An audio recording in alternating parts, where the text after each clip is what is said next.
Leo tunakuja kucheki hii mashine hapa kibabe na ni picha moja kari sana. Tapenda mwenyewe kama ushawahi kunifuatilia vyema, natumai advertisement yake umeshaiona.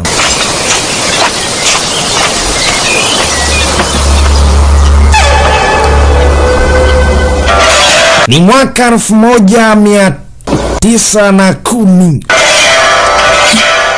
Mwaka 1910 kitambo hiyo. Ndo tunaanza leo mwaka 1910.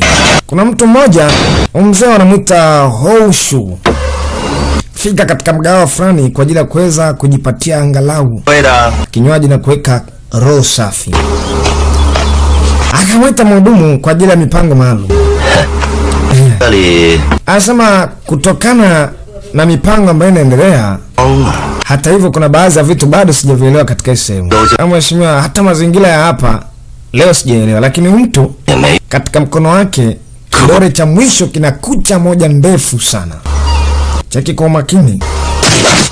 Akikafa akataka kufanya kitu, akatapika.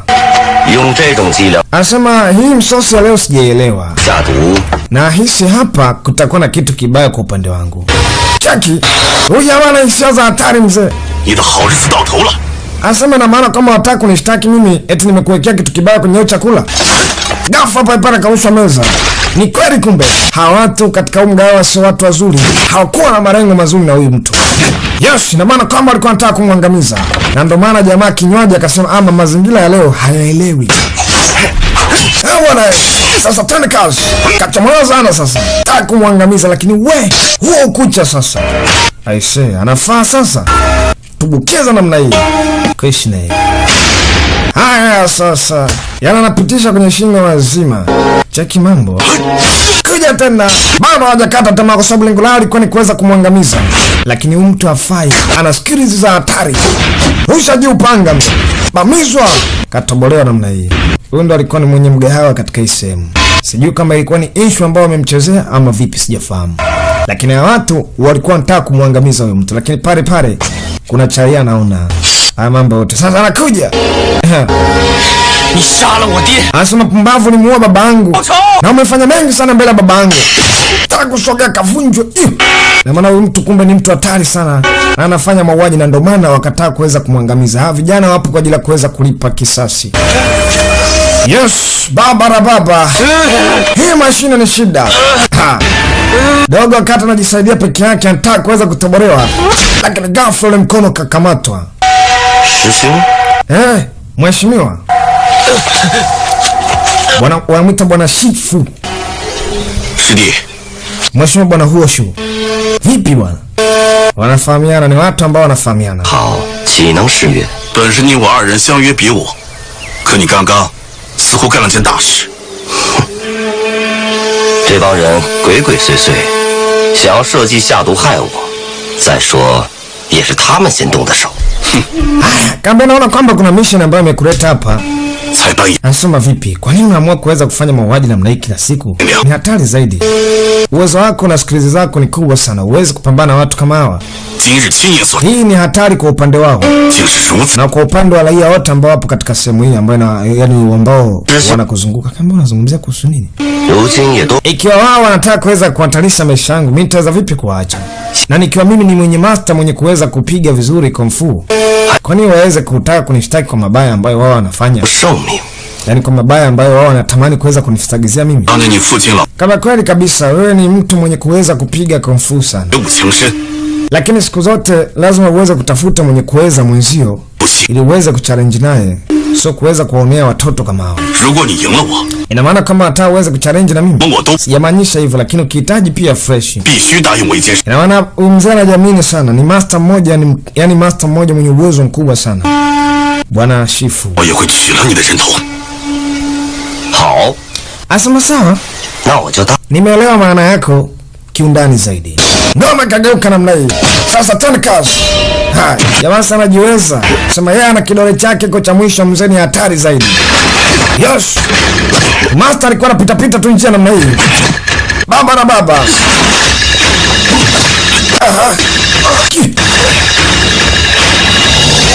Ngoma ya hatari mzee, ana style za hatari.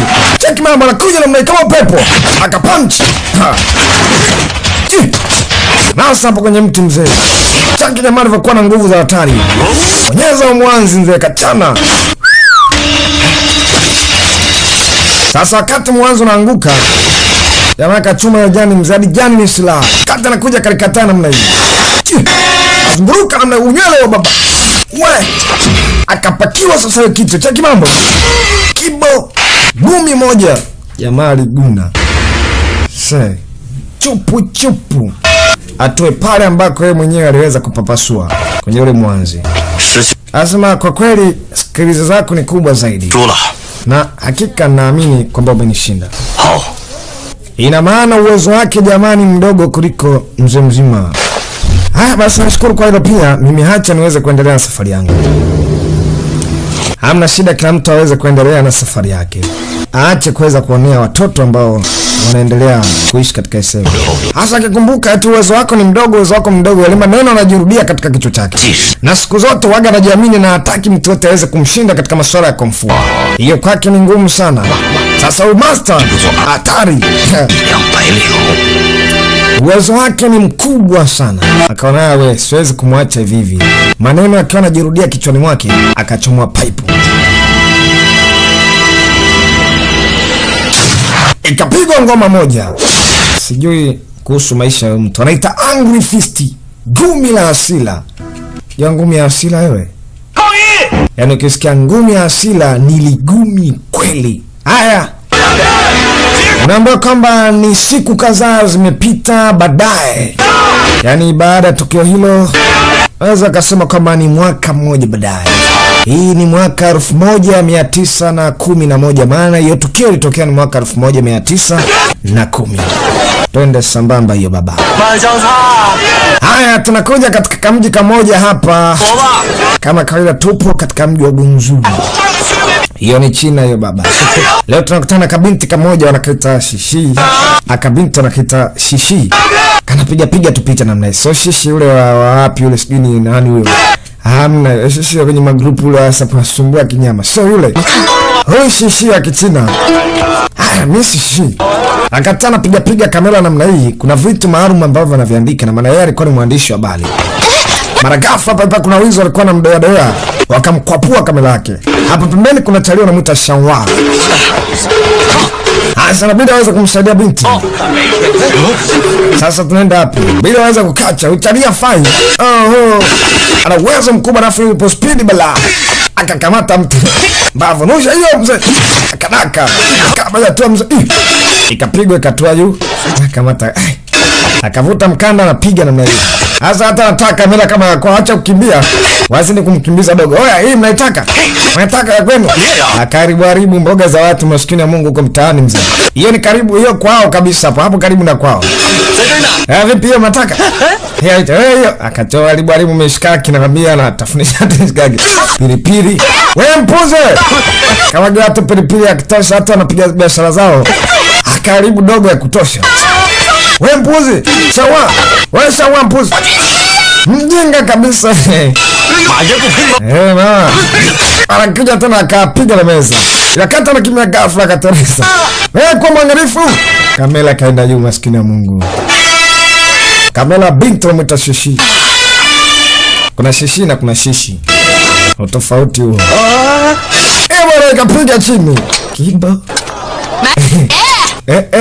Umeona mtoto wako alichonifanyia? Akama subiri kidogo mheshimiwa. Akaambia hapana, mimi siwezi kuacha hivi. Hii swala lazima niweze kuliongea kwa nguvu. Yaani usumbutu vipi kwanza kuniharibia biashara yangu wewe? Ana suma nimepambana miaka 12 kutengeneza biashara yangu hadi sasa sijatoboka, lakini bado anakuja kuniharibia. Sasa mama napiga ukae kimya kidogo. Yule mama ambaye ameweza kuharibia biashara yake. Ni mkari kinyama anakuja nyumbani kwa bibi wajiachari. Akaanza kufoka. Yaani unasubutu vipi wewe mjinga? Mara ghafla kaja mama yake na udogo. Anabidi dogo amfuate mama yake kwanza. Kuna shida gani sasa? Kaja na kuku mle. Ile mama na mtoto akili yao inafanana. Wewe subutu vipi kwanza kumlaumu mtoto? Style gani ya madam? Mbona shelewe eti? Wewe funga mfungo, hii ni style ya kuku. Losha. Kachinje wewe. Meja. Wewe madam wewe mpuzi. Yaani mtoto wako ameweza kuharibu bidhaa yangu. Unazungumza kuhusu nini? 小寡妇，那你不是寡妇吗？你个老寡妇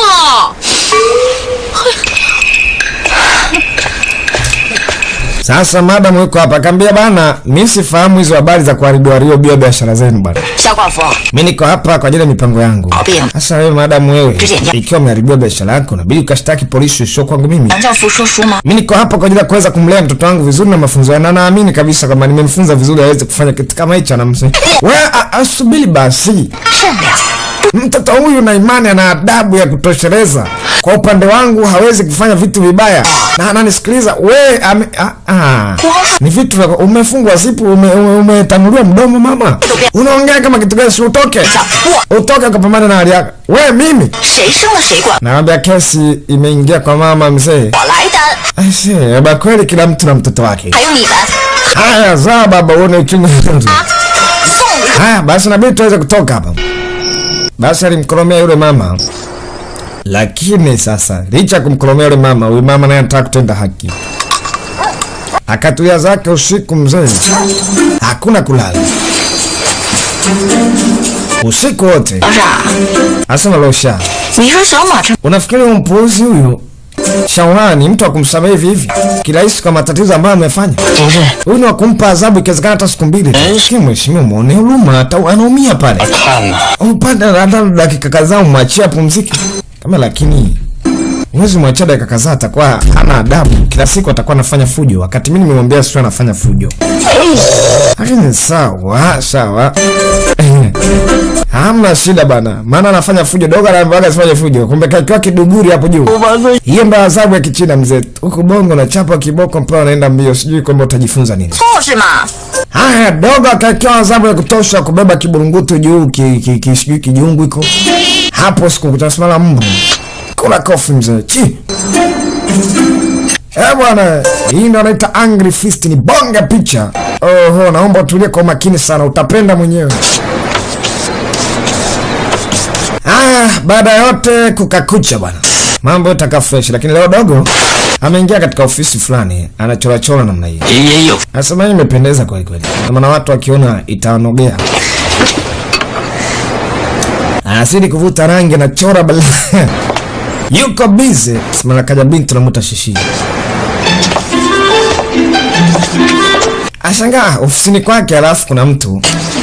Jamaa anachora kobe kwenye gazeti. Wewe mpuuzi unafanya kitu gani? Ina maana unaamua kuharibu biashara ambayo tayari nimeshaitengeneza na natakiwa kwenda mtaani. Kunya. Misi. Nafikiri hiyo sinapendeza. Inapendeza wapi wakati hii nenda kusoma na watu wenye akili zao, lakini wewe mwisho wa siku umeweza kuchora nini hiki? Misi. Anasema huyu ni kobe kipekee sana kihistoria, atapoingia mtaani watu watapomsoma watapata vitu vingi sana.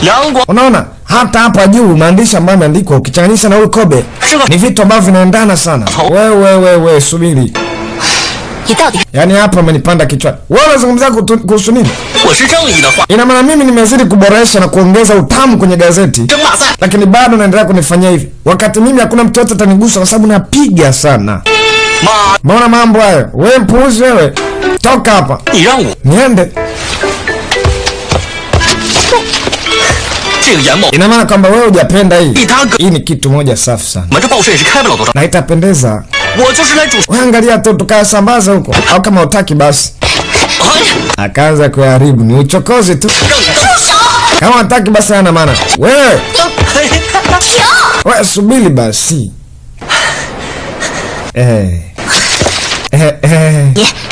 Wewe mpuzi, yani haki ya Mungu walai, yani process ambazo ziko za umuhimu sana. Lazima raia wazifahamu.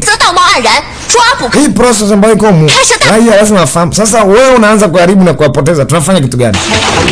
Sasa sawa. Sawa misi, hapa kidogo nimekuelewa bana. Kajachalia tena sijui akili yako nini wewe mjinga. Akili yako sijui yani imeenda wapi? Mbavu atoka hapa.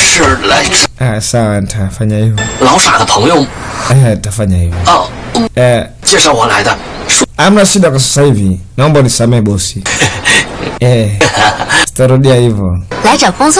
Inaonekana adabu una. Tuungane sasa. Uniite bosi kwa makini. Wewe subiri. Lakini utatubu madhambi yako. Kumbe huyu binti aliwachukua vijana, alikuwa anafanya kazi hapa. Yaani alikuwa anafanya kazi hapa ya usafi, kusafisha. Sasa Charlie akili yake inamtoshaga mwenyewe, akaanza kuharibu mara ghafla mzee anakuja. Wewe mbuzi, wanamuita Alosha.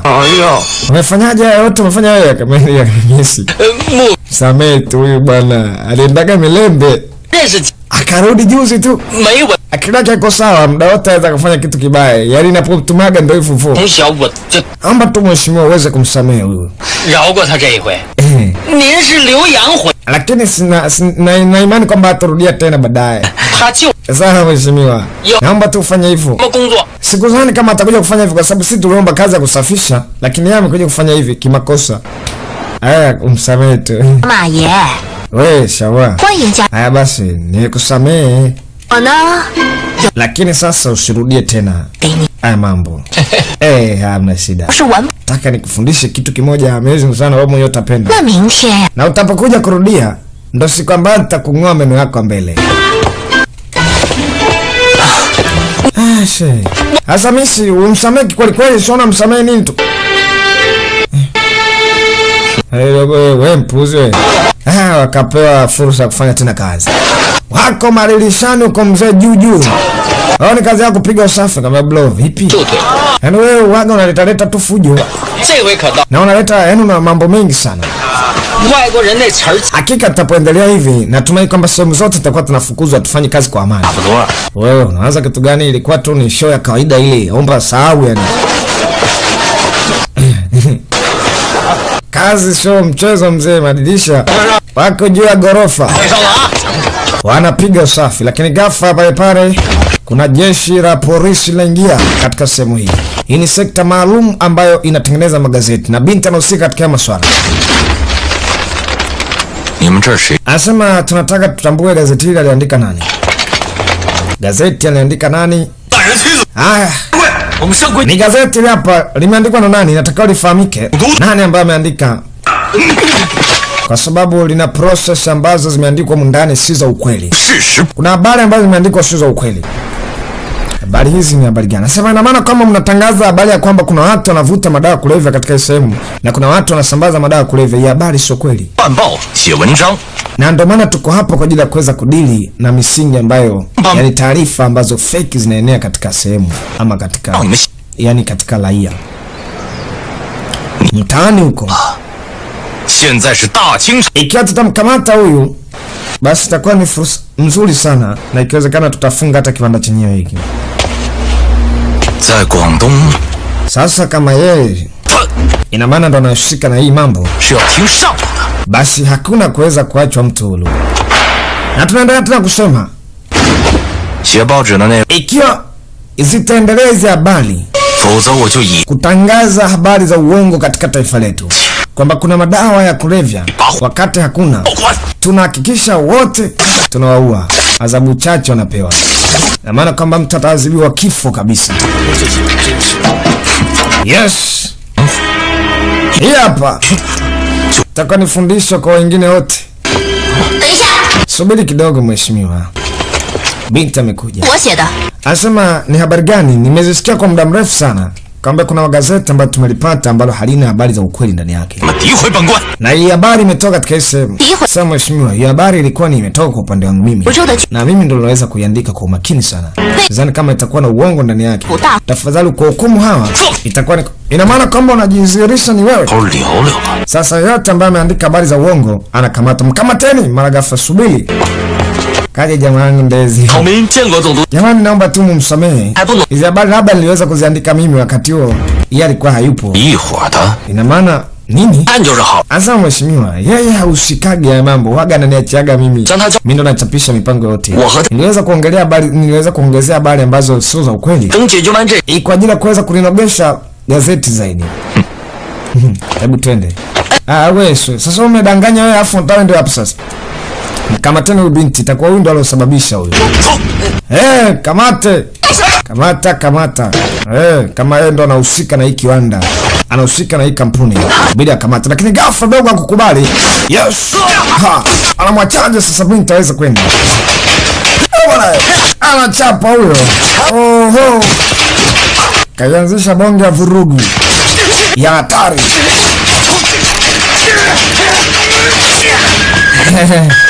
Oya vipi hiyo? Aise, kitamba yangu ya kufutia umeichana ile laana. Kija tena kaikataa. Kachua hapo chini mzee. Chota mchanga.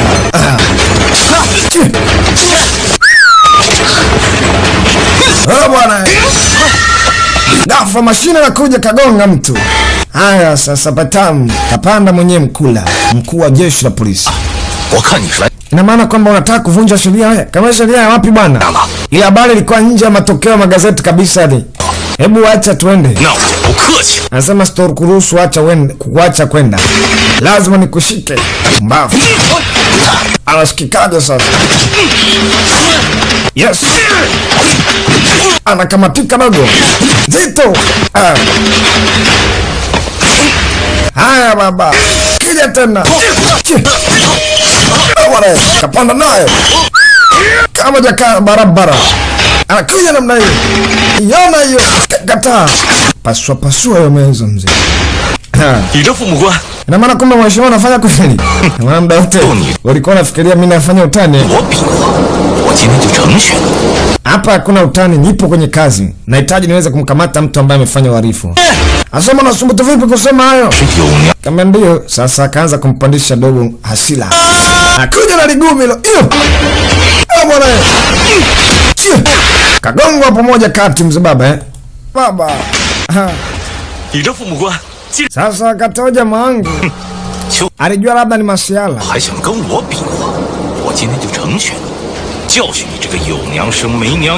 Kumbe jamaa ndo ameshawaka. Na jambo ni serious kabisa. Ndiko ambako sasa akaanza kupandisha hasira ya hatari. Twende kazi. Kumilo baba. Bwana. Hatari wanaume. Bavu kabisa. Kuja tena mheshimiwa. Mheshimiwa bana, bwana mkubwa anamuita Lonsha. Amekuja kaambia bwana hii imeomba msamaha kutoka huko. Hebu jaribu kusoma angalau unaweza kupata vitu kadhaa. Uko sawa? Ase. Ya baada kupata barua akasema pumbavu kabisa. Inaonekana kabisa wamepata fursa kuweza kuachiwa, lakini duka hili halitoweza kuachwa wazi kamwe. Lazima sheria ifuate mkondo na ikiwezekana duka hili litafungwa. Paka pale ukweli utakapoweza kupatikana. Ndiko ambako litaweza kufunguliwa baadaye. Lakini kwa sasa litapigwa lock. Kuna barua ambayo imeletwa basi imewapa kidogo angalau. Sasa pumbavu kabisa. Hatimaye ile duka ama ile sehemu ambayo ama kile kiwanda ambacho kilikuwa kinatoa magazeti kilipigwa komeo.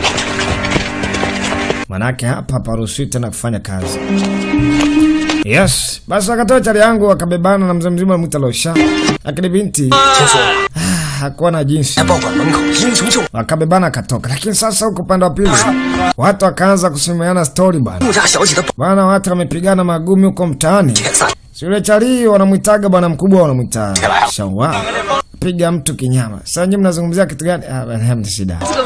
Basi stories za Shawa sambamba na hiyo kampuni kuweza kufungiwa zilikuwa zinazungumziwa. Huko mama akikasirika sana. Mtoto wake huyo kaza kaendana anapiga usafi. Hebu subiri hapo.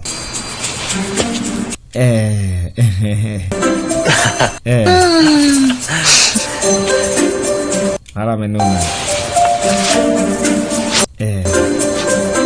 Dada akajua mama hajafahamu labda.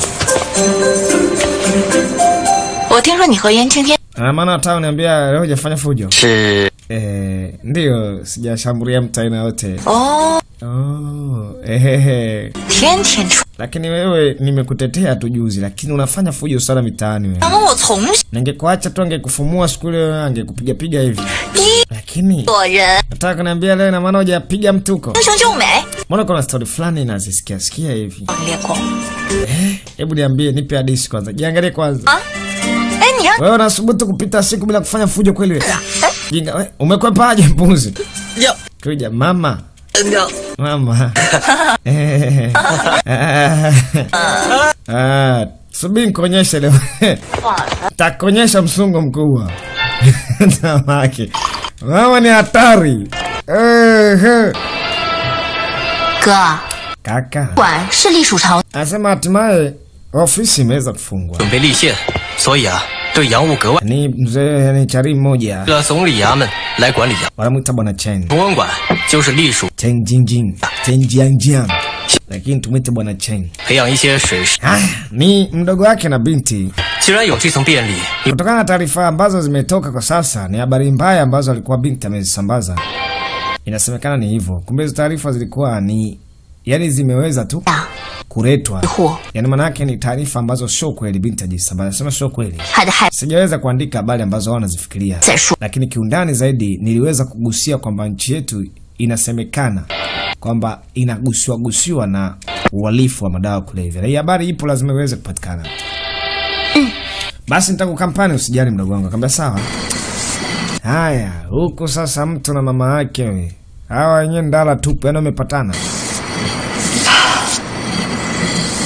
我错了， Ina maana 再也不闯祸了。 wataka kuniambia hakuna fujo yote ambayo umeitenda kama mama? 你又 Bado na wasiwasi na mimi? 说给你的 Sio na wasiwasi vipi? 这几句话呢？ Kwa sababu wewe ni wa pekee sasa hivi, ni mmoja tu, umebaki wa pekee. Sina mwingine wa kuweza kunipoza. 1000遍也太多。 Sawa mama, sasa wewe subiri. 900。 Mbavu kabisa, nataka konsi. 那就800遍。 哎你， Inafikiri kitu gani? 哎，我告诉 Yaani wewe ni mjinga wewe. 臭小子， Lana Sumaka. 小时候 Nimepata habari yako kiundani zaidi. 了解上满洲大， Yaani mara 3 umeshaanzisha fujo. Alafu hizo fujo mimi sijai kuzisikia. 现在呢， Hivi nakumbuka mambo mengi sana ambayo yanatokea kila siku hapa. 为的是啥呀？ Unaona hali yetu jinsi ilivyo. 你 Wewe mjinga. 啊，你看你， Yaani unazidi kuleta fujo, unafikiri kitu gani? Unafikiri tutaishi wapi pindi tutakuja kuzoefishwa biashara yetu ya kuuza pombe? 活呀啊！ Wewe fikiri? Tutacheka tena na gombezwa. Yaani napogombeza unacheka tu, yani mpuuzi kabisa. Adhabu nitakayokupa leo. Subiri.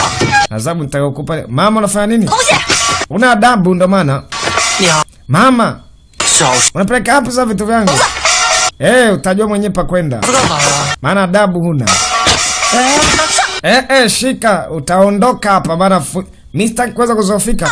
Taone kimbia kama baba yako alivyonikimbia. Sasa mama, mimi sijafanya kitu wote lakini mama niko tayari kupata adhabu yako. Nipe adhabu hata nyingine. Lakini usinihamishe, nitakaaje mbali na wewe? Siwezi kukaa mbali na wewe mama bana. Usinihamishe hapa. Naomba tukae wote. Kweli kabisa. Ni adhabu unavyojisikia wewe. Niko tayari. 是不够的，你还得顶顶坛子。 Haya, toga amekubali kuadhibiwa. Mama, we. 好， Anapambana. 撒口诀，你可要听好了。1月 Basi inabidi aweze kumpa adhabu. Anasema adhabu hii umeifanya mara moja lakini leo utatumikia mara 2. 就是告诉你， Yaani anajidai, amemweka mwenzi amejifunika kwenye mwamvuli. Yote ni kwa ajili ya kuweza kumwadhibu dogo. 招招 Hizi ndo adhabu za wenzetu. Hapo alipo yupo juu, mzee yuko juu. Lakini sisi huku anaambia ukivunja hiyo kitungi unalipa mara 2 yake, yani hata mara 4 utalipa. Yani itakuchapa hata viboko. Usubutu kuvunja na nataka uiweke juu ya mti. Sasa mama, nitaweza kweli? Taweza, ni ngumu hiyo. Lakini hiyo ni ngumu, inaweza kaniumiza eti. Ashuke hapo juu afu aweke juu hiyo juu ya mti alipotoka yeye. Subiri nijaribu, subiri.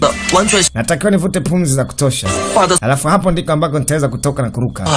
Lakini mama, subiri. Muda wote unasubiri kitu gani? Gara yuko juu. Mama naogopa bado. Kuruka. Asikizi, Mungu wangu, pombe ya watu. Sasa fanikiwa kuiweka pale juu. Yes, haya, hii ndo adhabu ya wenzetu. Huku Tanzania tunapigana. Wakati kurusha ile boksi, mama bana kuangalia vizuri. Ile ngumi alivyorusha namna hii ikawa inakuja katika akili yake. Hizo staili ambazo anaruka dogo ni staili ambazo mama akimwangalia kwa umakini, kuna vitu ambavyo vinakuja ndani ya kichwa chake.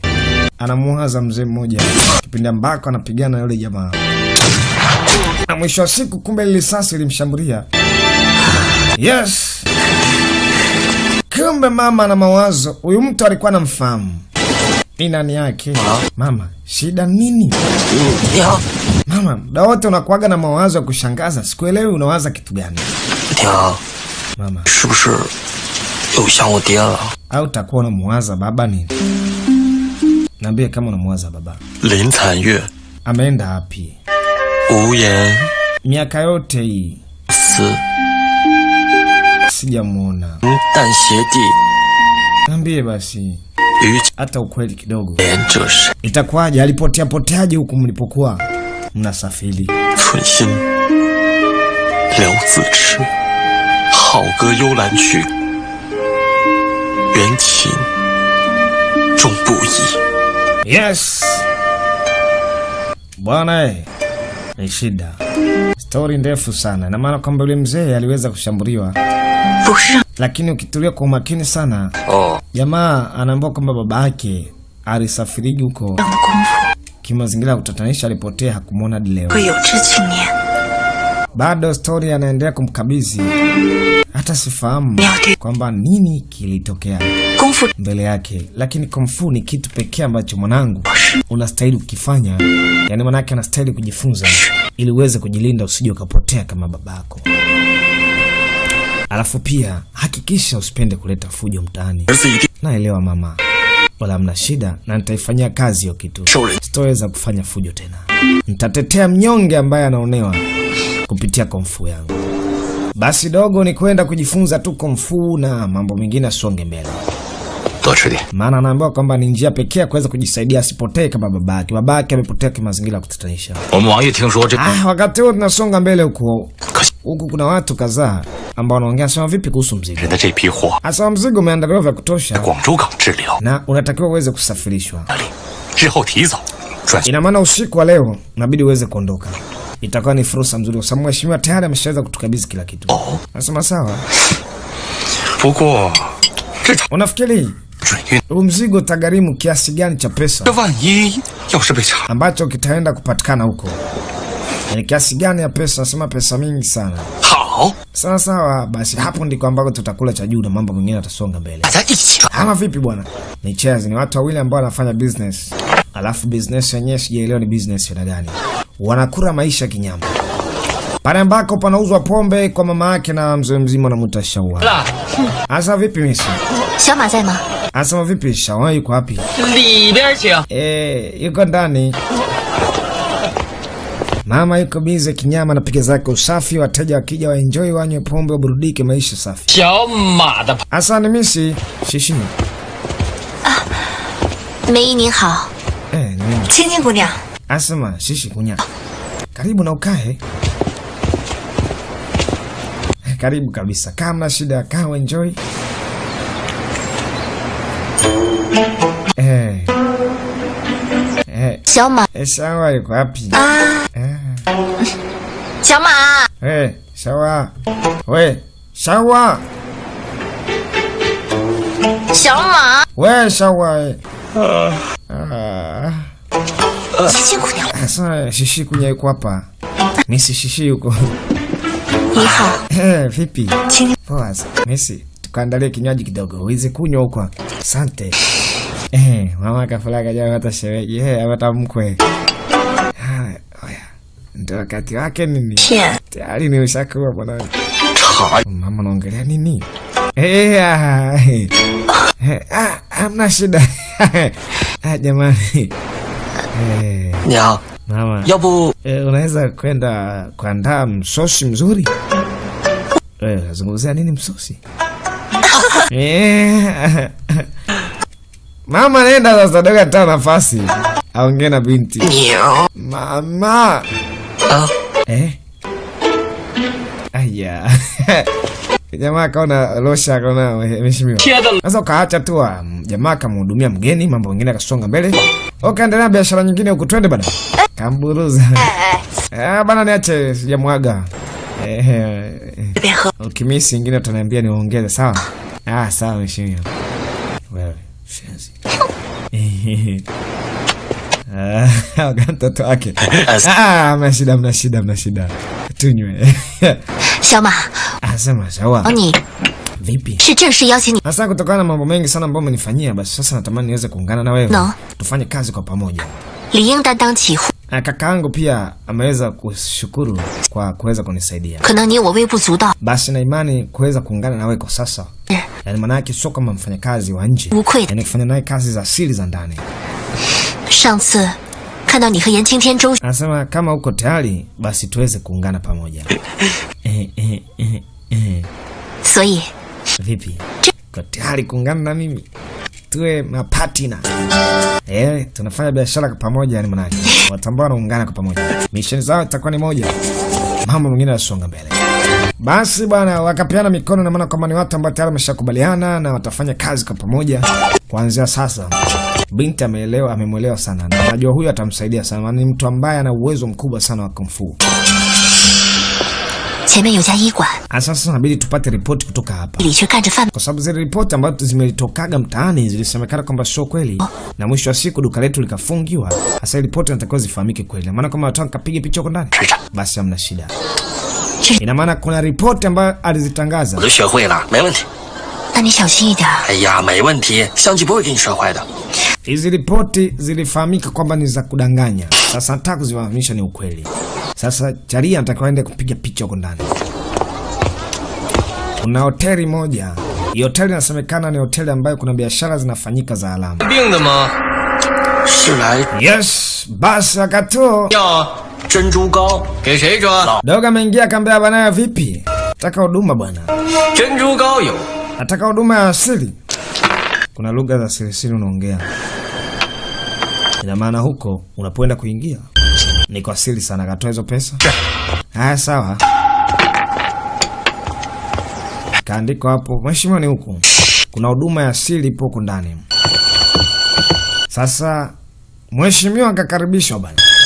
Hamna shida. Kumbe lengo lake ni kuja kuchukua taarifa nyeti na kupeleka sehemu husika ambako binti atazichapisha picha husika, sababu ni maandishi tu alikuwa ameandika, basi bado picha zilikuwa hazijapatikana. Sasa anaingia huko ndani na mboni chumba cha siri. Wanaingia watu yani kuingia tu pale mlangoni lazima uingie yani vitu ile. Unajua zile biashara za kimagendo. Mnagongeana tu vikakaka. Maisha yanaenda. Unakoa unafanya hivi basi maisha yanakuwa yanaenda. Basi akaribishwa ndani mheshimiwa. Watu wako ndani mzee na kura ganja ya hatari sijui ni unga. Maisha ni safi sana. Basi mheshimiwa unataka ipi mzuru mrefu kidogo wewe? Subiri kidogo. Subiri nivute pumzi.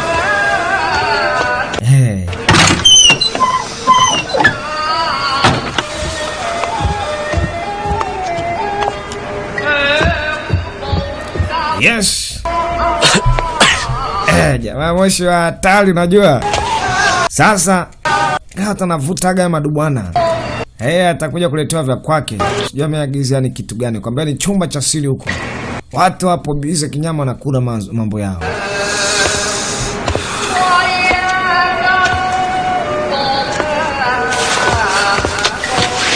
Sasa kaona asubiri. Kumbuka anataka kuja kuchukua taarifa. Aanze sasa kumute, aanze kura sasa kile ambacho kinahitajika. Kaanza kupiga picha.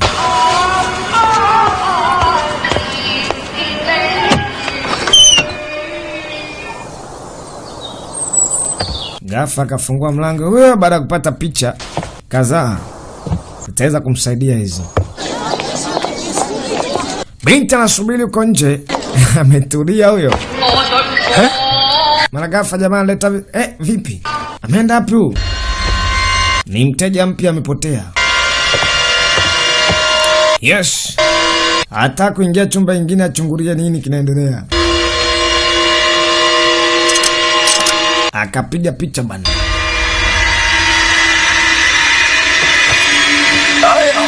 Ay, tumbo mheshimiwa, tumbo choko wapi? Nimechungulia huko ndani nikajua kuna choo, kumbe choko wapi mheshimiwa, nataka choo. Choo iko huko. Asante mheshimiwa, asante sana. Ai, tumbo hii nimekula mama. Makande. Laana huyu. Basi hata choo akapitia huko. Leshani binti wa. Wewe. Wewe vipi shawa? Arusha kamera sasa naipeleka chini.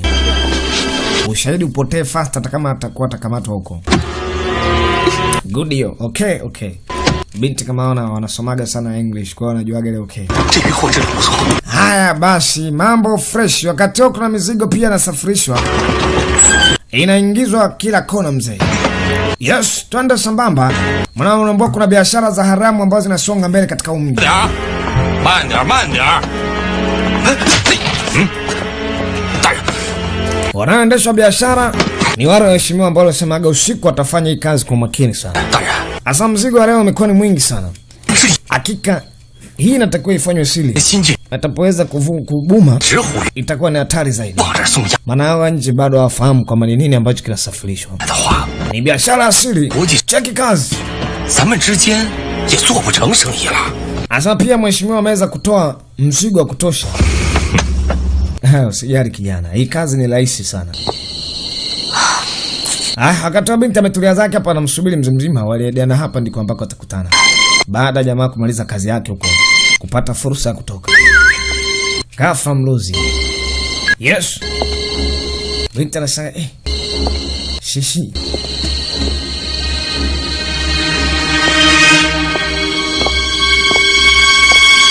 Yes.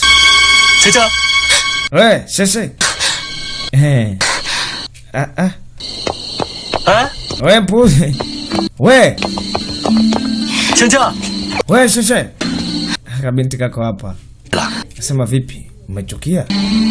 Umenitisha huko. Umenitisha. Hata ukuweza kunijari kwa lolote. Umenishitua huko kama ningeweza kushtuka kwa nguvu. Bavu kabisa. Jangu anacheka tu. Vipi? Unacheka nini sasa? Kani nimechoka kwamba eti niwe mwangalifu juu yako. Hiyo ni kazi kubwa sana.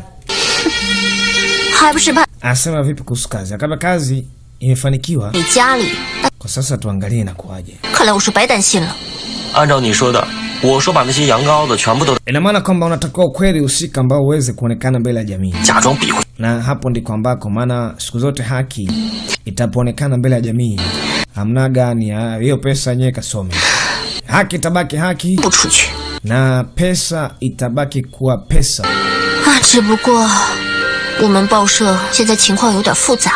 Asema subiri sasa tuende. Na tuangalie kitu gani ambacho tutakitengeneza ambacho hata nchi itafaidika. Na imani baadaye kutakuwa na vitu vyote vitakuwa vizuri.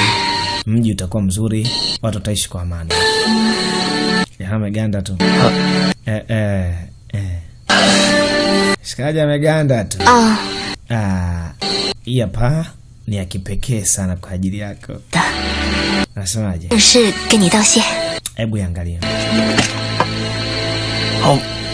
Basi ni mwendo wa kubonya sosi. Tamu kweli kweli. Haya, taarifa za upande wa pili wakati wa vijana wameshaweza kuitenda kazi kwa umakini sana na hatimaye watakiwa sasa waweze kuuliwa. Kambia hapa kuna pesa mingi ya kutosha ambayo pia mtaweza kuipata baadhi ya mizigo ambayo hatujamaliza. Basi hii ni kazi ambayo iko nje ya oda, lakini tutaifanya kwa kuwa hii kazi ambayo imeweza kuingia muda so mrefu. Kuna mizigo ambayo inatakiwa kusafirishwa. Inatakiwa kuchukuliwa na kuletwa kambini.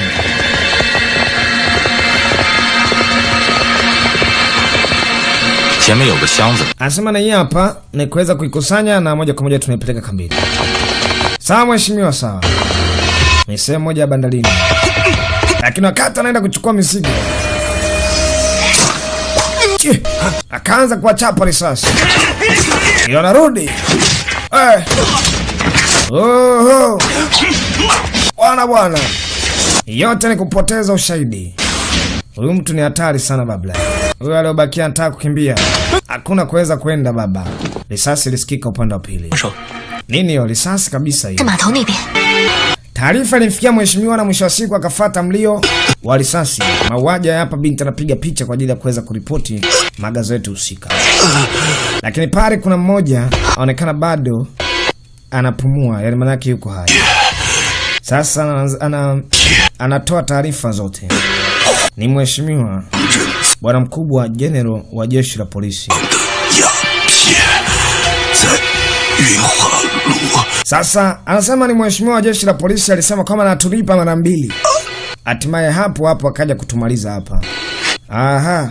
Na maana hii kitu inatoka katika sehemu kubwa. Katika sehemu yani maana kuna kambi kubwa ambayo mzigo unaingizwa. Sasa jamaa amepata location. Sasa anakwenda hapo. Shama. Asema lakini Shawa, inaweza kuwa ni hatari zaidi kama basi acha mimi niweze kwenda. Nataka kwenda kuingia hapo. Yes. Katika hiyo kambi ambayo inasemekana madawa yapo ya kutosha. Na mzigo waliuletaga vijana. Na waliambiwa kwamba atalipo mara 2 baadaye. Na mzigo mwingine ambao anataka kufuata. Wakazama hadi ndichi anachungulia namna hii.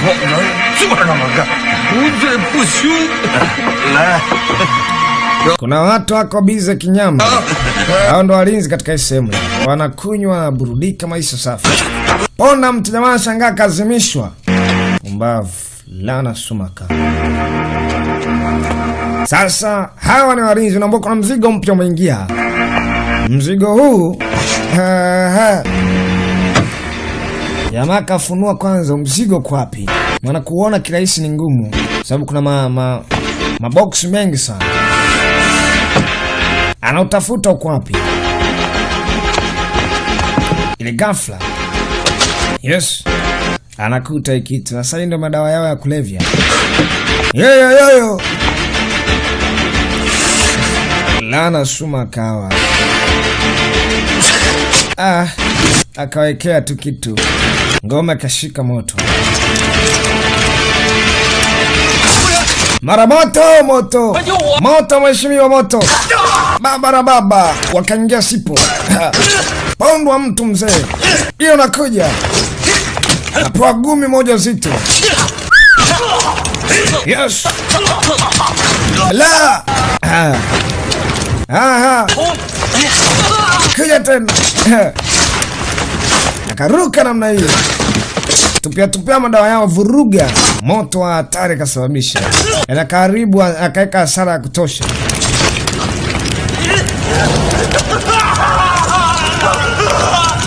Wengine waliungua. Mungu nisaidie. Mheshimiwa moto. Kuna moto ndani, kuna moto. Watu inabidi waweze kuitana. Ikavunjwa kufuri waende kusaidia wale ambao wanaungua huko ndani. Sasa jamaa amekuja na kwaje mheshimiwa tena? Aliyesababisha inaonekana atakuwa ameelekea hivi. Sasa akaonekana bwana. Pumbavu kabisa. Hakikisha na kamato laana. Sawa. Mshike. Sasa ni mwendo kumkamata. Kaka.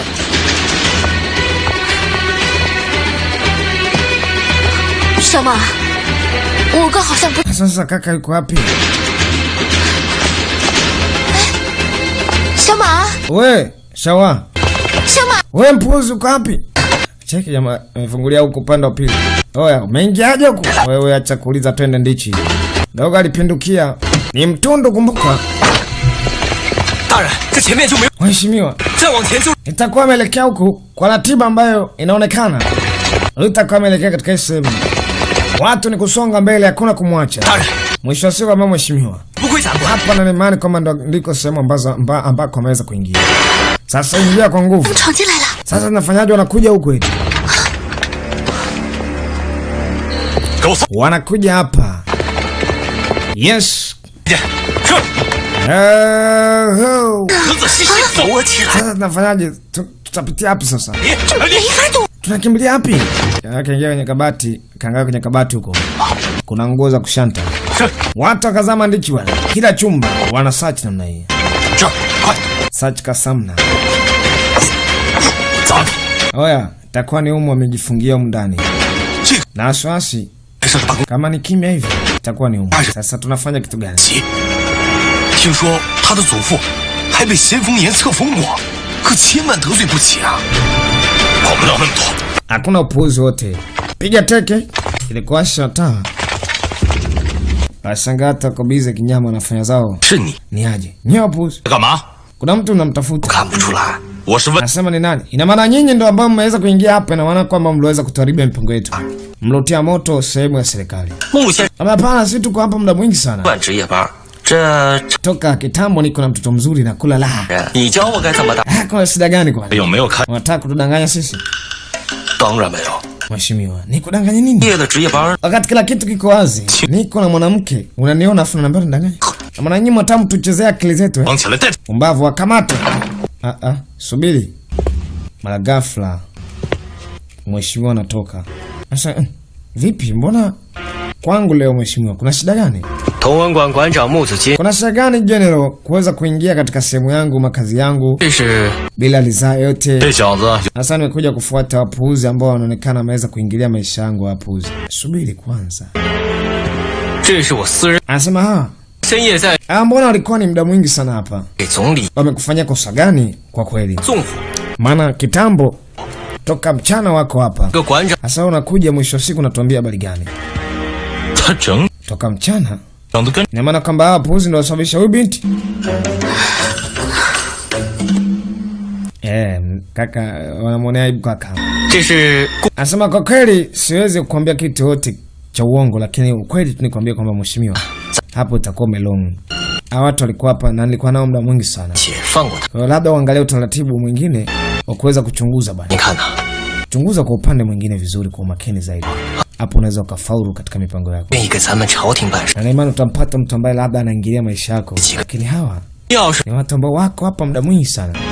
也成， Sasa nitakuwa hapo tumeweza kuelewana kile ambacho mimi naweza kuongea 预给 na kimekupata barabara. 可别把事情 Okay, mheshimiwa, tuangalie basi sehemu nyingine au unasemaje? 你小子， Nikigundua kama nyinyi ndio mmesababisha, 你看咱 nitakuja nikate vichwa vyenu, sawa? 饶你们一命。 Na wakata vichwa vyenu wote wawili. 撤！ Hebu twende. 大人， Asante. Safari njema mheshimiwa. 恕不远送。 Puzi kabisa, afadhali mvoenda. 哥哥， Kaka, 怎么突然回来了？刚才吓死我了。 sema ulikujaje? 给孙文先生整理资料，听到 Ghafla tu nilisikia kelele. Na nikajua nilikuwa huko ndani. Hamna shida. 刚刚严青天说你们在干， Huyu vipi tena ambaye amesababisha hayo? 小马 Huyu ni rafiki yangu. 他屁 Alikuwa ananisaidia kazi na ameweza kunisaidia sana. 金吾说 Hebu ingia ndani. 什么？ Unasema? 再给我说一遍！ Inawezekana vipi kuweza kupatikana sala? 我跟你说， Yaani wewe ulikuwa wapi mpaka moto unaweza kuwaka? Ina maana ukuwa mwangalifu katika mzigo? 跟时间，你知道这不是开玩笑的，听明白了吗？如果做不到，我就杀了你！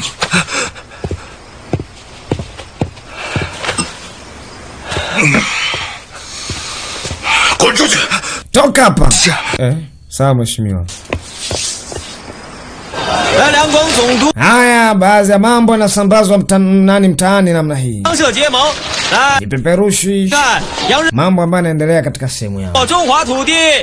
如今货被烧了个精光，可杨大人早就发下话来了，念在多年和 Jamaa kaja kwa mwenzie huko. Kumbuka ni general, askari. Ina maana hii dawa, hii biashara inaendeshwa ikiwa inaendeshwa na watu tofauti. 然后 Lakini askari ni mtu ambaye anashirikishwa ili mipango mingine iende sawa. 也不行，你烧 Ndicho ambacho anatumia waheshimiwa. Wakiunga ukaribu na huyu mtu, mambo yanasonga mbele. Ghafla pale pale barua. 我跟你怎么说？ Ni mheshimiwa.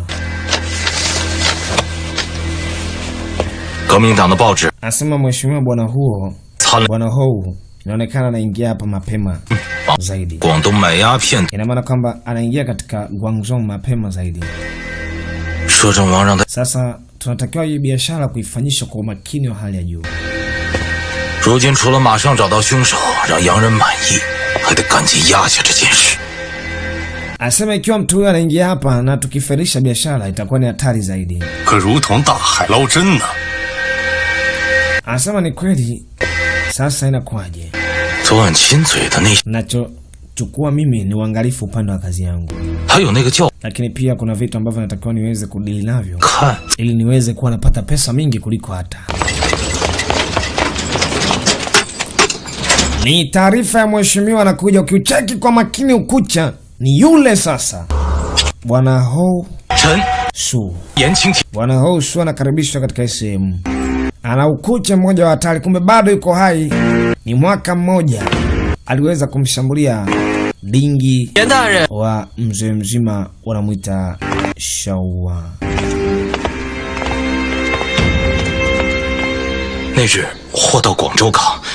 Mheshimiwa anakaribishwa ndani. Hatimaye anapewa ripoti zote ambazo zinazidi kuendelea. Ina maana kwenye kazi ama biashara ukiangalia kwa umakini, huyu mtu anahusika, na huyu ndio jamaa ambaye alikuwa ni general. Analeta taarifa husika hizi hapa. Hasa ni kijana mmoja ambaye amesababisha kuweza upotevu wa hiki kitu, lazima tuweze kumkamata kwa hisia kubwa sana.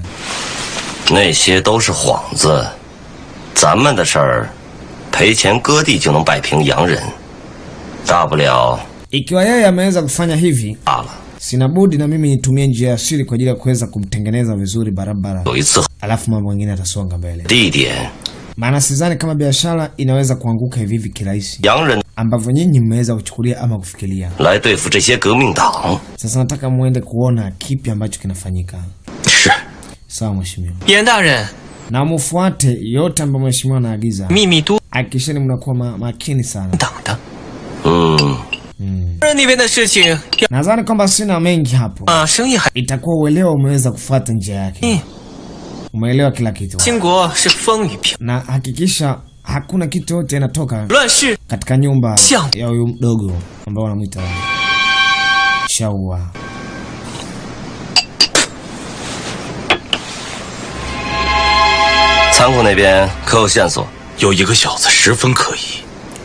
Asema huyu mtu ni mtu mkubwa sana, babake alikuwa na uwezo mkubwa sana. Vipi ndo huyo? Kama sina uhakika. Labda twende tukaangalia hapo po. Lakini hapo wataingia kwa dili maalum. Dogo mzee anasema kwamba kuna mtu anamfahamu. Huyo mtu alimwachaga na mtoto, lakini amempoteaga kitambo kingi sana. Kumbe ndo huyu mama sambamba na Charlie. Na yule Charlie wanamuita Laoshan. Maragafa mheshimiwa amekuja. Wageni njoni bwana, wageni mkaribie mnywe pombe ya kutosha. Mheshimiwa sasa kuvua kofia namna hii. Asema tunashukuru sana. Mama kimcheki kwa makini. Anakumbuka ni mtu ambaye ameweza kuangamiza utamu, yani mama, yani ameweza kumwangamizia mumeo. Yes! Akimwona atakuwa ni hatari zaidi, abidi aweze kuficha sura. Anasema vipi ondoke? Akasema wakaribie, lakini sasa pombe na imani kwamba haiko nyingi sana katika sehemu. Anasema mama, wageni leo wamekuja, inawezekana kama ni mabosi makubwa sana. Anasema vipi amtaki pesa? Kama mama yangu anaona aibu. Ichakuwa ni mama. Usiseme hivyo sana. Usiseme. Usiseme hivyo bana. Bana hapa sasa hivi pombe imekuwa ni ngumu sana. Mheshimiwa, unaweza kwenda tu kaangalia taratibu hata mgao mwingine. Au unasemaje mheshimiwa kuhusu hilo? Anaondoka hadi wakati pombe ipo tumeleta jana tu. Asa mama ataka kumtutongoneza mwanawe. Ni ngumu. Asema licha mmeniambia kwamba uwezo wa pombe ni mdogo sana, lakini mimi nataka ni wa escort kuweza kufanya biashara kubwa sana na nyinyi. Hapo ndiko ambako mtajivunia uwepo wangu. Basi hamna shida. Dogo alikubali kama ndio. Ajifunika tu namna hiyo. Sasa pombe yenyewe kidogo, wageni tunafanya nini? Hebu njoo kwanza. Wewe andae mambo mengine bwana. Kaoshosha hata vyombo. Anasema jamani, mbona mko hivyo? Mheshimiwa yuko hapa, kila mtu anajificha mueleweki. Ampange kitu ambacho kinaeleweka. Mheshimiwa nataka kwa escort. Shao Zangku啊，你哪只眼睛看见我儿子烧仓库了？这事儿严青天不是已经查清楚了吗？不是我儿子干的，你们就别触眉头了。夫人， Sasa mama inabidi aweze kujitetea sema madam. Ikiwa kama huhitaji msaada wangu pia, basi ni vizuri. Lakini niko tayari kutoa msaada kwa moyo mmoja kwa ajili ya kuweza kuifanya hoteli iwe kubwa zaidi. Alafu nami nilitamani kuwa na kunywa katika sehemu kwa sababu ni hoteli moja yenye muonekano mzuri. Lakini ikiwa kwamba hujaridhika moyo wako, basi acha mimi nichukue fursa ya kwenda. 口音 Sitaweza kukaa hapa muda mwingi sana kwa sababu na kazi nyingi za kufanya. 难怪这酱菜做的是如此地道啊！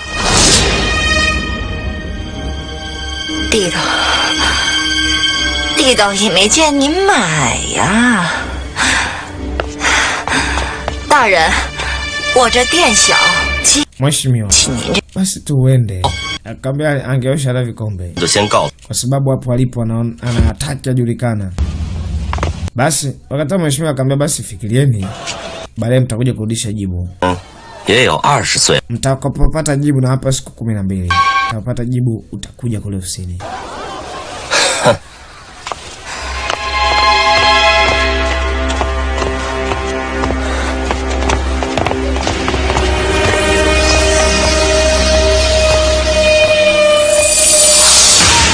Sasa mzee kabla hajaondoka akacheki kwa makini. Huyu mama akamuishi vizuri. Na vile kujificha jificha ametengeneza hisia fulani. Wakati mama anamtoa mzee mzima anamuita Losha. 怎么了，梅姐？ Nini shida? Madam, 你倒是说话呀！ niambie basi nini shida? 老师， Asema Rosa. 我看见那个人了。 Huyu itu. 人啊， Nini? 在意。 Mume wangu. 在意 Mume wako. 娘， Nya, mama. 在意是谁啊？ Sasa si useme tu ukweli.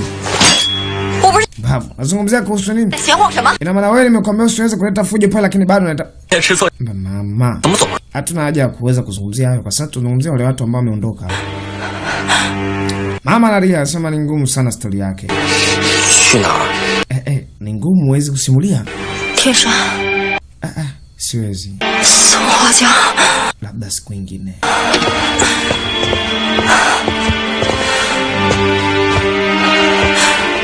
反正越远越好。 娘，你到底怎么了？ Anasema natamani kuhama hapa. Kabla mama, kwa nini uhame mapema hivi? 儿子， Mwanangu, 我今天跟你的事， usolijua sawa sawa na siku akiza. Huyu ndo ambaye amemuua babako. 不是， Unasema? 在哪儿？ Ina maana kwamba babangu amekufa ndo ameuliwa na huyu mtu? 下午来， Sema ndio. Ndio mtu ambaye amemuua babako. 我们赶紧走。 Tafadhali usiende. Kama hapana. 我觉得小马说的对，我们 Jamani, 不用走，走 simuangalia jinsi gani kuweza kufanya tutoke kama ndo kweli. 为 Huyu ndo mhusika maana anaweza akarudi tena ikawa ni hatari kwa upendo wetu. 敌人。 Tukakuta watu tumeangamiza maisha. 谁不知道？ Yaani wameangamia. 你别着急， Hasa wanawaza kwenda wapi? Kama lazima twende hata nje ya mji huu. 认清你，你一直在马车里，要是认出你来了，今天他不会这么轻易就走了。 我一定要替我爹报仇。 Anasema kwa kweli mimi siwezi kuamini. Puzi jinga kabisa yeye. 报什么仇？ Masubutu vipi kusema ujinga? Ina maana unaweza kumshambulia huyu mtu? Anamweza? 哎，梅姐啊， madam. 转了。 Vipi? 你不卖了？ Nasema nina kazi za muhimu za kuweza kufanya tafadhali. 今天来。 Puzi kabisa. Kazi za muhimu. Yaani uko busy. Yule mzee akaja mpaka hapa.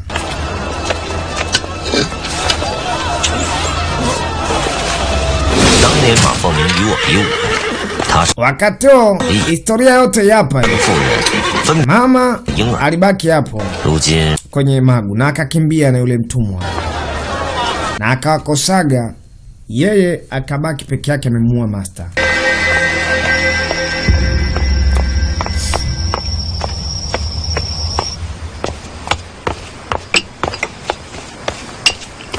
Yes, 我派人去打听了， lazima mheshimiwa 的确， tufanye tuende.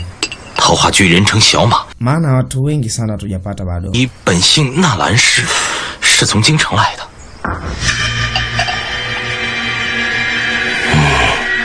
纳兰氏，20年前 Anasema nakumbuka zamani sana. 个，当时 Ni mwaka mmoja uliopita lakini hiyo ilikuwa ni mwaka 1910. 养 Na 10. 后 Kipindi hicho kulikuwa kuna mtu mmoja ambaye aliweza kuniingilia kazi yangu na nikamfanyia kitu kimoja kibaya sana, lakini pia familia yake ilikuwa nje ya familia, yani alikuwa mbali nayo, ikanitoroka na mwisho wa siku nikajikuta nimefeli na wasiwasi, na watu ndio wamekuja kulipa kisasi.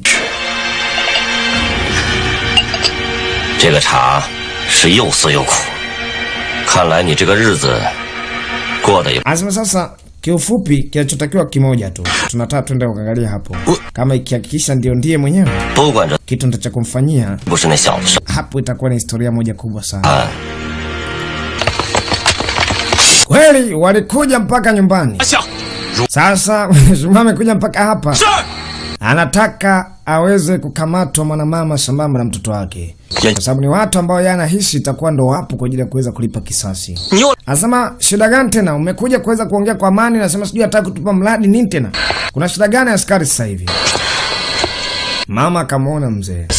Kama ni mimi hapa ambaye nimekuja, nilitaka kuweza kuongezea msingi wa kazi yenu ama biashara yenu. Wewe binti, tumekutana tena kwa mara nyingine toka mwaka 1910. Nasema kweli, nimekukumbuka vizuri sana. Wewe ndio ulisababishaga yote wewe. Lakini ilikuwa ni nje ya uwezo wako. Na mimi nilikuwa nje. Ina maana huyu ndo alimuua baba? Pumbavu. Huyu ndo alimuua baba huyu? Ina maana umemuua baba afu unaongea kujidai hivyo mbele yangu? Anasema hapa kitaugharimu kifo kitaka kuleta upuuzi. Hiyo ilikuwa ni kisa cha ukoo na ukoo.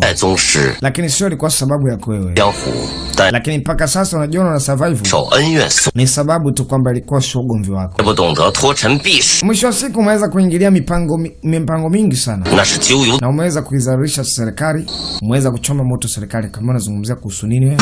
Wakati wewe umemuua baba yangu mzazi kabisa, wewe mpoazo. Wewe utakuwa kibao. Wewe subutu kuongea hivi na mheshimiwa. Wewe mjinga nini? Nasubutu vipi kumpiga mtoto wangu? Mheshimiwa na kumuongelea hivyo. Sasa nasubutu kumpiga mtoto wangu. Pale kila mtu na laki.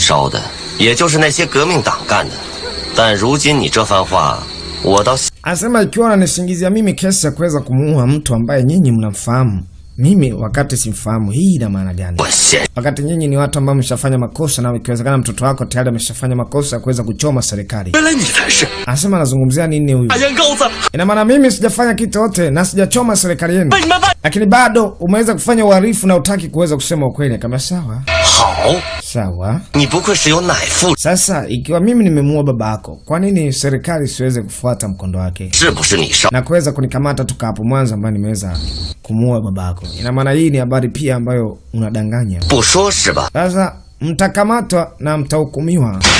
Ile ghafla mama ataka kujibu. Mama! Yo. Twende kazi baba. Kapakiwa mama kwanza double kick. Kakaa mbali. Say, hii mashine ni shida. Bwana, taka kusogea pipe hizi hapa. Yo. Hapa sasa ni balaa. Ndio nataka kwenda kutesti mkono wa mzee mzima. Bwana, akapewa mzito. Karudi tena hapa. Haya, hii shida baba. Huyu mzee ni baraa, na skills za hatari. Chaki kwanza. Asa kapangwa tena. Yes. Taka kujaribu kama bahati yake. Kaminywa ni aje. Kapewa mzito. Yes. Hapo. Mbali. Shawa. Yo. Ngama kasimama tena, bado ni mbishi kinyama, kumbuka ni mtukutu. Sasa master akacheki vizuri. Dogo ni mtukutu. Tako challenge tena, kapanga tena. Rusha kagua, kakamatwa. Kabindukana kamkonga kidevu. Mheshimiwa. We. Akaona ile tepanga. Kagonga panga namna hii. Taka kusogea. Yes. Kaikiwa chini ya ulinzi. Hakuna uwezo wa kusogea. Na maana serikali imeingilia kati. Hii ni sare serikali. Jamaa ameonjwa. Kudadadek. Basi haikuwa na jinsi, inabidi waweze kukamatwa. Hawa watu Anatamani kuua, yani anatamani kuua kinyama. Taka kusogea tena wewe. Yes. Ghafla pale kuna kitu inakuja mzee. Ikagongwa kwa mkono namna hiyo. Na mashine imeingia ndani. Mzee mzima anamuita Losha. Losha. Yes. Wewe. Agafa amekamatwa. Asema Losha, mama, kimbieni. Akatanua namna hiyo. Bala. Se. Pipe hizi hapa mzee baba. Panga hili hapa. Jamaa kachomwa. We. Mkisubutu kusogea na bomoa mkuu wenu. Na mpiga. Jamani, shusheni silaha zenu chini kwanza. Shusheni kwanza. Se. Jamaa kachomwa ligula kuku sijui amepata wapi. Mheshimiwa jamani, mheshimiwa we. Mtoto, hebu twende kwanza. Lakini mwanangu, twende. Achana naye kwanza. Twende. Tatambua njia nyingine ya kuja kumsaidia. Losha anamlazimisha mama aweze kuondoka naye. Nicho ambacho dogo alikuwa anakitaka pia kusalimisha maisha ya mama yake mzazi. Akapata nafasi ya kutoka. Kimbiza na kimbizia wapi? Watu wameshaondoka. Na nakimbiza. Dogo amechoka, lakini alijisikia angalau tabasamu kwa kuwa tayari mama yake ametoka katika mikono. Akalala tu. Mheshimiwa uko sawa? Kitu. Pumbavu. Yes. Amana sura ngumu. Oho. Asura ya hatari. Tuachana hayo wakati wa jamaa. Asema mpuuzi umefanya jinga gani? Kambe kitu yenyewe ya bandia tungekaa pale tungeweza kunini tukimbia kwanza bana. Jamaa mnaga hata kitu. Akaja moja kwa moja mpaka kwa binti wanamuita Shishi. Losha. Asema Losha. Natamani nimfuate mwanangu. Lakini madam. Subiri kwanza bana. Kwanza hali yako bado ni mbaya. Sasa utasubutu vipi kutoka? Subiri uweze kupata afya mzuri. Kakaangu ataenda kutoa msaada na atajua jinsi gani kuweza kumtoa mwanao. Wala sijali, siamini. Namtaka mwanangu. Haiwezekani eti. Anasema huyu mtu ni mtu hatari sana, hanaga malengo mazuri. Siku za nyuma aliweza kuniulia mume wangu. Mwaka mmoja ulipita nilikuwa huko naishi kijijini. Na siku moja tulikuwa tunasafiri, ndio aliweza kumwangamiza mume wangu. Kwa kuweza kushindwa kuchallenge naye. Simwachi mwanangu atamuua. Asa madamu, mimi nitaenda kumsaidia baadaye. Subiri kwanza. Kaka. Vipi, unapata ripoti gani? 小马现在被关在总督府后院的柴房里，我找了一晚上的人，端亲王跟总督府衙门都走过。taarifa zinaletwa upande wa pili, mambo yote yanayosonga kwa mtaani. Na taarifa ambazo ziko huko ni taarifa ambazo tayari zinavujishwa, taarifa mbaya sana. 这事和烧仓库搭着，没准能从洋人那想想办法。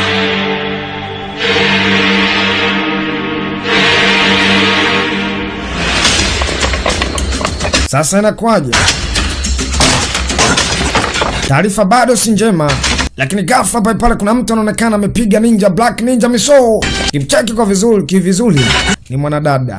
Sasa sijui ni nani. Akachomoa kwanza panga zake mbili namna hiyo. Twende kazi sasa. Yo. Baba na baba kumekucha.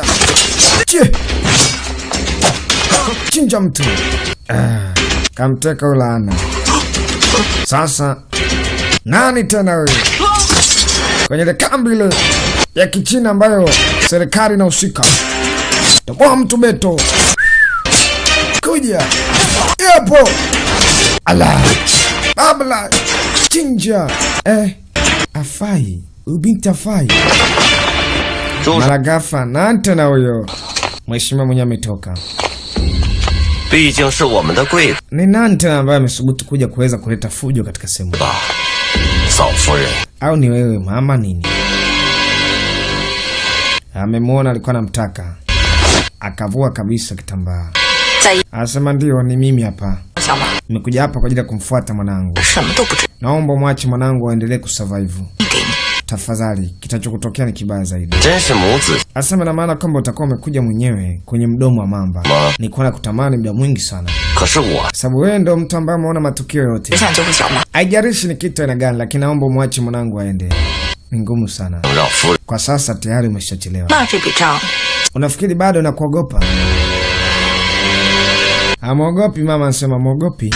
Akaweka vizuri visu yake. Arusha namna hiyo. Baba kaikataa. Afungome karusha ngine. Twende kazi baba.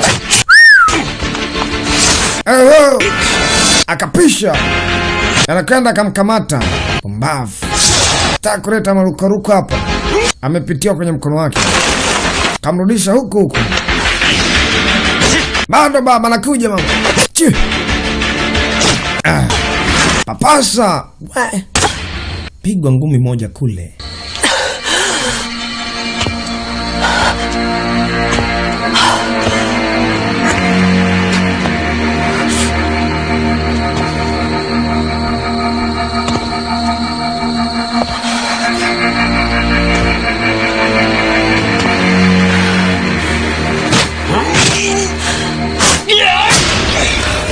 Malagafa taliwa na muta Loshana kuja.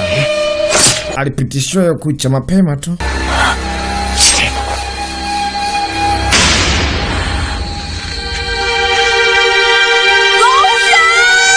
Losha! Se.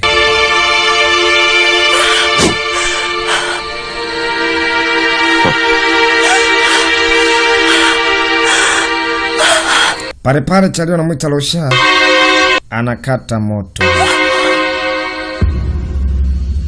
我们王爷这次是微服广州，不方便露面，十分抱歉。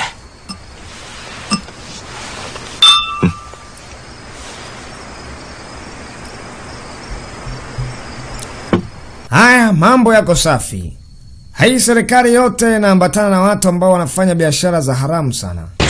Lakini ghafla pale mtaalamu analetwa mpaka ukamba mheshimiwa ndo huyu ambaye alikuwa anasumbuaga sana, na mwisho wa siku akaweza kuleta hasara katika biashara. Akamwambia pumbavu wewe, unatukana mimi wewe? Ndo wewe unasubutu kunipiga mimi? Kapigwa. Nasema mimi subutu kusema kitu yote, na biashara zenu za haramu lazima zitafahamika. Ngine anasema hivi, biashara zenu za haramu lazima ziwe wazi. Chochote mnachotaka sisemi na sifanyi chochote. Sasa angalieni kinachoenda kuwatokea. Anapigwa tu ubishi mbele ya mheshimiwa mzee, lakini bado dogo ni mbishi. Hakuna mnyoko hata mmoja. Simana ghafla, hebu subiri mheshimiwa.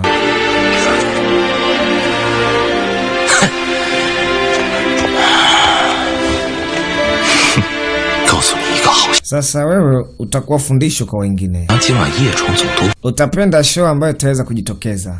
Yaani utakuwa fundisho barabara. Kwa sababu tayari tuna kitu muhimu sana katika maisha yako. Losha amekufa na mama yako yupo mikononi mwetu. Na akifanya mchezo tunamuua. Sasa hiyo nakaje? Akacheka na anacheka wote. Jamaa anacheka uchungu.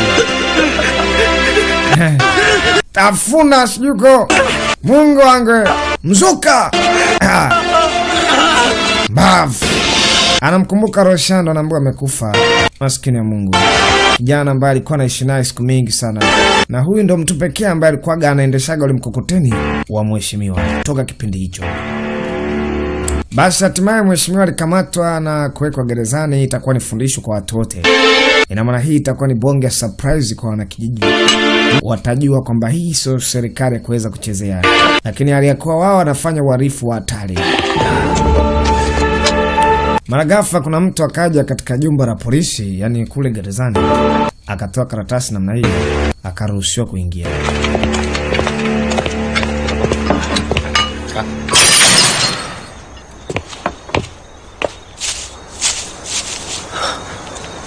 Sasa kumbe ni kaka yake na binti. Oya, wewe, Shawa. Sasa oya, Dingi yuko wapi? Kwa amekufa nini? Oya, twende nyumbani tu. Twende bana. William Nyakuwe na kuondoka naye. Anataka kuweza kumsaidia. Sijui ameingiaje huku Mungu wangu. Haya, kwenye kanisa moja. Huku binti anakuja mbio kwenye hiyo kanisa.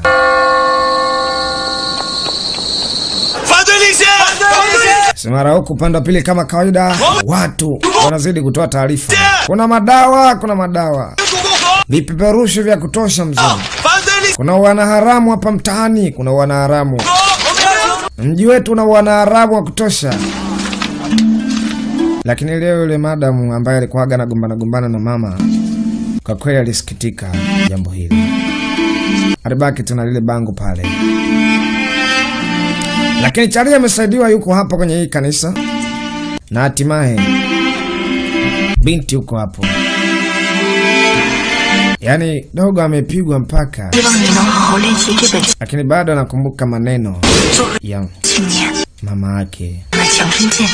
Jinsi gani maisha na yani jinsi baba yake alivyokufa, maana baadaye alielezewa tena historia ya mzazi wake ama baba yake kuweza kupoteza maisha.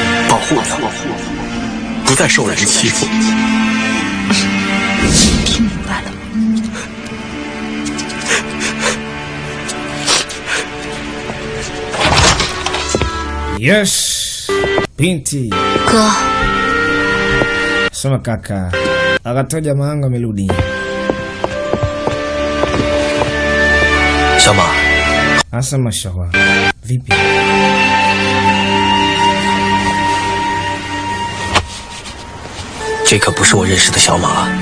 Asema tafadhali naomba uamke Shawa.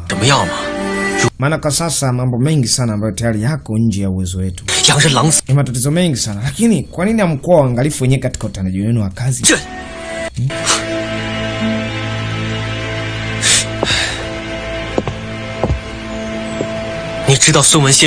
Ikiwa kama mmeshindwa kujilinda mpaka mnakamatwa na mama yako anashikwa na kamatwa, inakuaje? Ina maana kwamba yote itakuwa wewe na fujo zako umeweza kusababisha hapo nyumbani kwenu. Sema neno naongea kaka ni makali sana. Hatimaye asema vipi mmaliza? Shama. Kwa kweli imenisikitisha kwa sababu tayari mnaweza kupoteza watu muhimu sana. Anasema Losha tayari ameenda. Sasa unafikiri kuhusu mama yako inakuaje? Mnapaswa muwe angalifu wakati mwingine. Hii ni serikali, ni ngumu sana kwenda kushindana nayo serikali.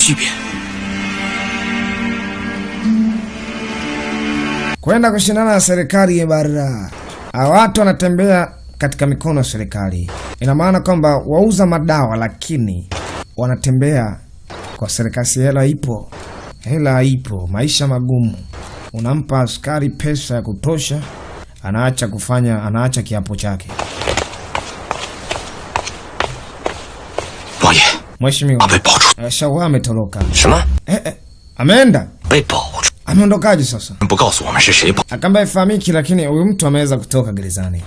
Taarifa inakuja upande wa pili. Haya, kumekucha.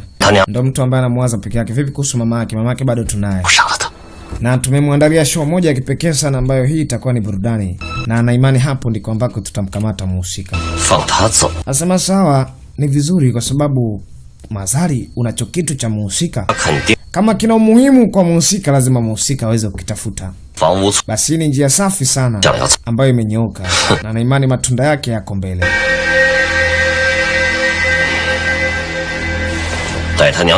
Sasa acha tufanye hicho ambacho kinaenda kufanyika.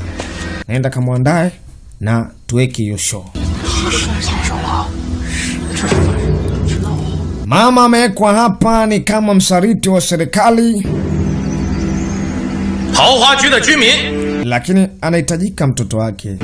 Anasema huyu ni msaliti wa serikali, lakini pia mtoto wake naye pia ni msaliti, amekimbia. Na aweze kujitokeza kwa yote ambaye anamfahamu, aweze kumtaja, atapata pesa mingi sana. Na asipojitokeza mhusika, basi atakufa. Asema sio tumfahamu mpuuzi kabisa wewe.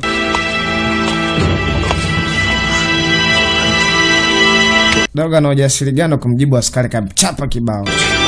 Pumbavu. Ya, jibuje ujinga huo. Mama amekuwa hapo Shawa. Anatakiwa kijana na mmoja Shawa ajitokeze mwenyewe. Shauma au Shawa. Na asipojitokeza ndani ya dakika kadhaa, yani tunampa tu dakika 30, 0:30 tunamuongezea.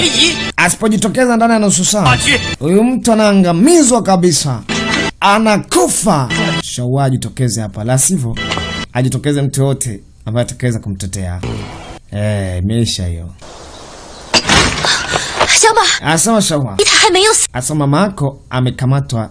Asema vipi, yuko wapi? Umemwona? Kama ndio yuko katika sehemu husika ambako anaenda kufanywa mauaji, na usipojitokeza wewe inakuwa ni hatari kwa maisha ya mamako mzazi. Sasa nini cha kufanya? Taarifa binti anaweza kuzileta, ni dakika 30 tu zimeweza kuwekwa hapo. Yes, kwanza kakingwa ngumi ya kitaalamu namna hii. Ikapanda mizuka. Alikuwa anasomaga kitabu kimoja ambacho baba yake alikuwa anakifahamu vizuri sana. Ya kitabu baba yake alikuwa anakisoma barabara. Na mama alimkabidhi mtoto wake. Siku zote waga akifanyaga makosa anampaga kitu baba. Mazoezi ya hatari. Yes baba, cheki mambo. Hayo mastaili mzee baba kwanza akayapiga namna hii. Ya mama.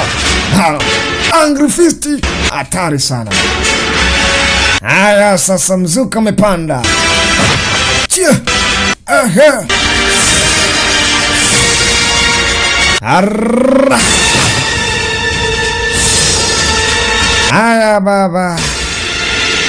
Kumekucha. Baba. Twende kazi tukaone sasa mkono. Ni final namna hii. Ndani ya dakika 30 mama amefungwa juu. Kuni zikipamba moto ukiwa mkubwa, mama atakufa taratibu kwa maumivu ya hatari. Maumivu ya hatari atakufa hapo juu mzee. Lakini pare buti la jeje linaingia. Cheki kwa makini. Buti la jeje linaingia na mtaalamu anamuita bwana Shauma au Shawa.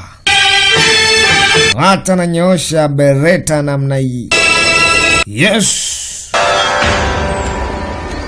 Baba jamali pigika bala. Fanywa matibabu angalau ya siku moja. Mambo mengine songe mbele.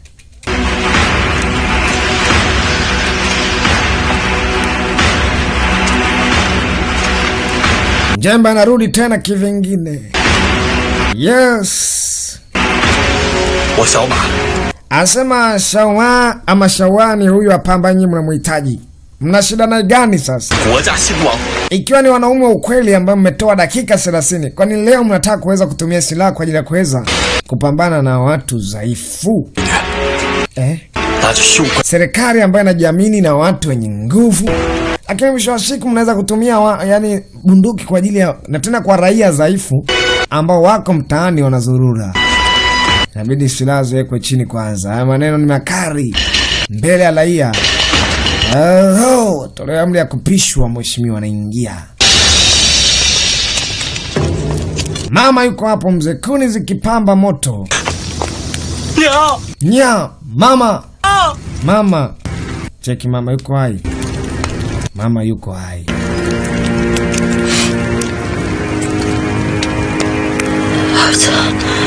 Nasema mwanangu, naomba tufanye mpango uende.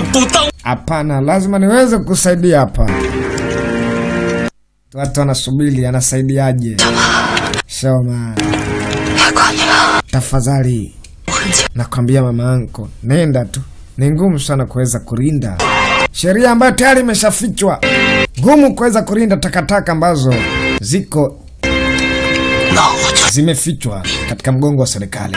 Twende kazi baba. Kwanza kapakiwa box mzito akapegwa teke moja. Double kick namna hiyo. Sasa twende kazi kakingwa. Yes. Mashine ya kazi. Challenge kwanza na askari. Au jamaa kiwaga na asila. Utampenda. Kuja.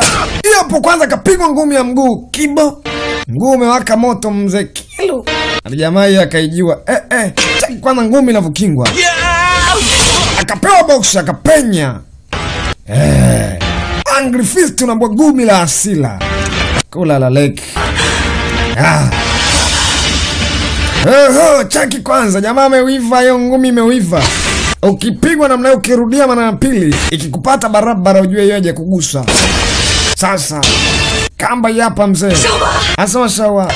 Sawa. Kamba inaenda kukatika na mama na kwenda chini maana kinaenda kuungua. Bili kwanza aweze kumsaidia mama. Yes. Kama mama juju afa kagonga vile vigongo. Wakaza na gonga ile gogo moja likampita mzima. Akalipisha namna hiyo. Jamaa kaenda chini, mama yuko hapa. Lakini akatoa mashine kazi na kuja. Hoshu ni hatari, kamgonga mtaalamu. Yapo. Jibu mashambulizi. Akata binti na kaka yake wanakuja namna hii. Ni jeshi la kujitegemea la kiraia. Mheshimiwa! Si akajiingiza bwana. Pigwa boxer kwenye maji, kwenye moto huko. Kumbavu. Jamaa akajua serikali yani wananchi wanakuja na majegeje wananchi. Wananchi inabidi wawe askari. Abai jamaa kache atoke mbio. Na ghafla pale blaza akaja kumsaidia. Mama yake na Shawa. Kama Shawa yuko wapi? Huyu huko huyu baba. Hakuna kumwacha laana. Papasa. Sasa ndo mwisho wako wa usaliti ambao umeufanya na kifo cha baba yangu leo nataka niweze kulipa kisasi. Baba yako ni mpuuzi tu kama wewe. Kapanda hapo juu mzee. Hiyo. Kuja tena. Zito. Kamba jakaa sawa. Akapewa, akamatia hapo juu. Sasa cheki mambo. Akampapasia za kutosha. Anatembea nazo. Hiyo hapo.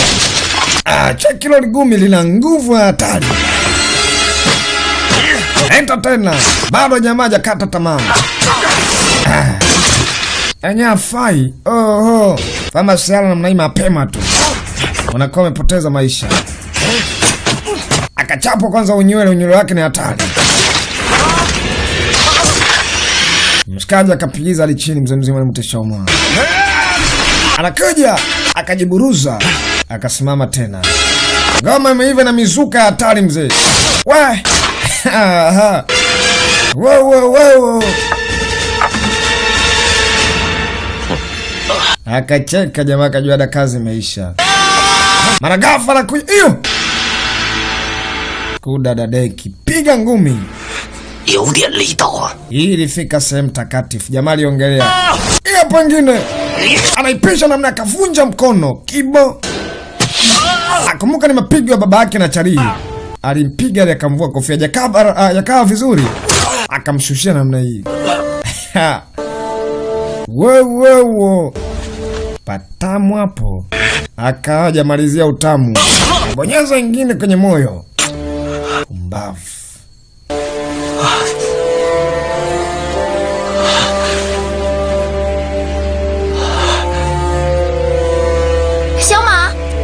Mashauma. Mama huyu hapa amevurugika bala.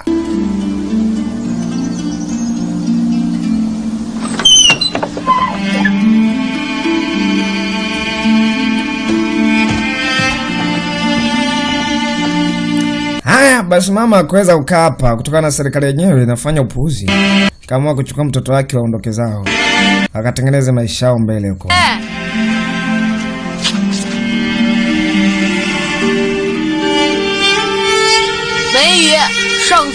Nasema watu jamani, kwa nini mnatukimbia?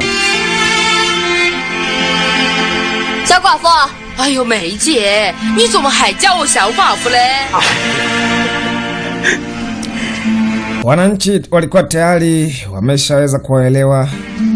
Hakuna jinsi. Lakini hawakuwa kuweza kubaki hapa. Sasa Shauma, kwa nini mnaenda wapi? Tende wote bana. Binti kakarudi, kanataka kuenda na yeye. Ni mwaka 1911 mwezi wa 4 ndo mambo haya yalianzia mpaka mwezi wa 10. Lakini mwaka 1912 wanakuambia mnamo hiyo Februari hiyo mwaka 1912 2012 mtawala wa enzi alitia saini kuhusu habari za kuteka nyara. Yani saini mambo yote ambayo yalikuwa mabaya yanafanyika, huyo mtawala aliweza kuyaweka wazi. Yani madawa yote yaliishiaga hapo. Mtawala wa enzi, yani wa kiti cha enzi, unaweza kusema ni mfalme. Haya baba, hii ilikuwa ni picha safi, wanaita